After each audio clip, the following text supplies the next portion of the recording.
Hi, it's Mr. Wood. We have a new story. This new story is called Rosie, Revere, Engineer, and it's by Andrea Beatty and illustrated by David Roberts. Really great illustrations. Let's see what this is all about.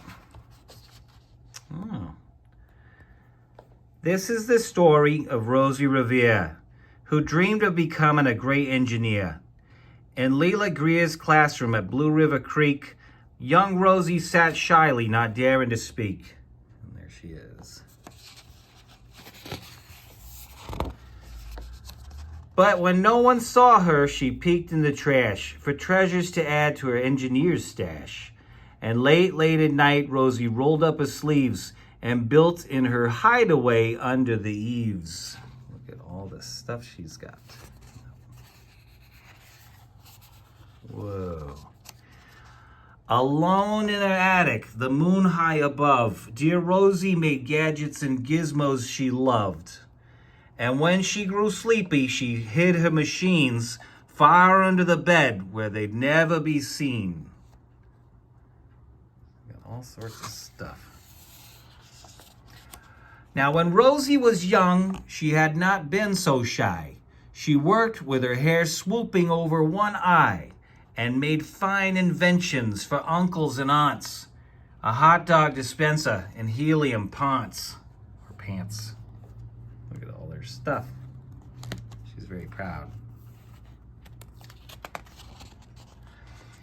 The uncle she loved most was Zookeeper Fred.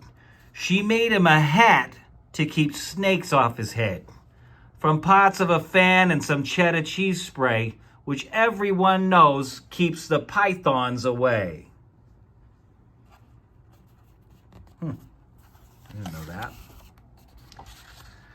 And when it was finished, young Rosie was proud.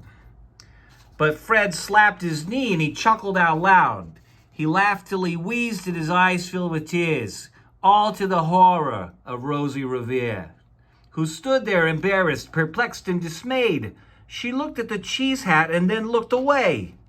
"I love it," Fred hooted. "Oh, I truly do." But Rosie Revere knew that that could not be true. She stuck the cheese hat on the back of his shelf, and after that day, she kept her dreams to herself. Oh, very upset. He was laughing at her. Look at this. Well, and that's how it went until one autumn day. Her oldest relation showed up for a stay. Her great-great-aunt Rose was a true dynamo who'd worked building airplanes a long time ago. She told Rosie tales of the things she had done and goals she had checked off her list one by one. She gave a sad smile as she looked to the sky. "The only thrill left on my list is to fly. But time never lingers as long as it seems. I'll check that one up to an old lady's dreams." Her aunt wanted to be a pilot and fly. Well, that night, as Rosie lay wide-eyed in bed, a daring idea crept into her head. Could she build a gizmo to help her aunt fly? She looked at a cheese hat and said, "No, not I." But questions are tricky, and some hold on tight, and this one kept Rosie awake through the night. So when dawn approached and red streaks lit the sky, young Rosie knew just how to make her aunt fly. I wonder what she's going to do. She's got dolls with arms missing. She worked and she worked till the day was half gone. Then hauled her cheese copter out onto the lawn to give her invention a test just to see the ridiculous flop it might turn out to be. Look at the size of this chopper. Wow, she's got skateboards and she's pulling it over in the neighborhood.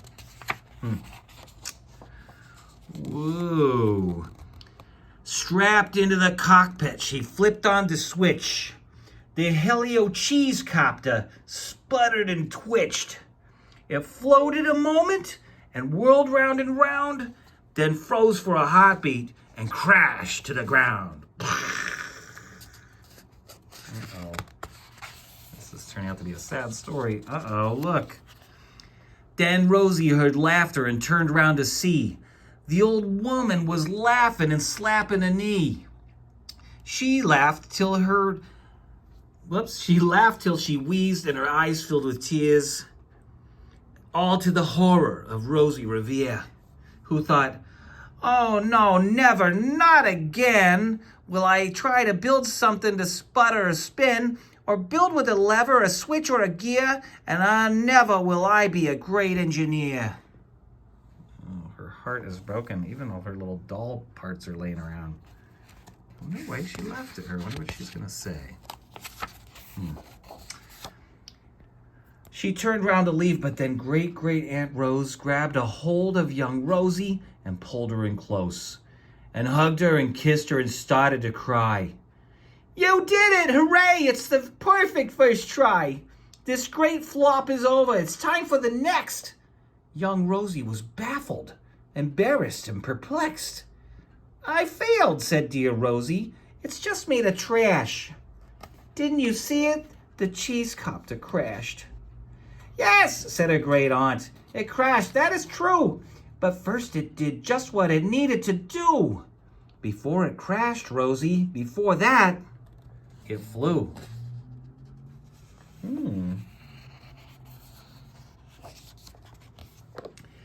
"Your brilliant first flop was a raging success. Come on, let's get busy and on to the next." She handed a notebook to Rosie Revere, who smiled at her aunt as it all became clear. Life might have its failures, but this was not it. The only true failure can come if you quit. Oh, that's very true. And these are all airplanes that were designed and flown by famous women. I love it. Whoa. Oh, look at this. They worked until the sun sneaked away to its bed. Aunt Rose tied a headscarf around Rosie's head and sent her to sleep with a smile ear to ear, to dream the bold dreams of a great engineer. Again, I don't know why the babies' heads are always off. The doll heads, of course.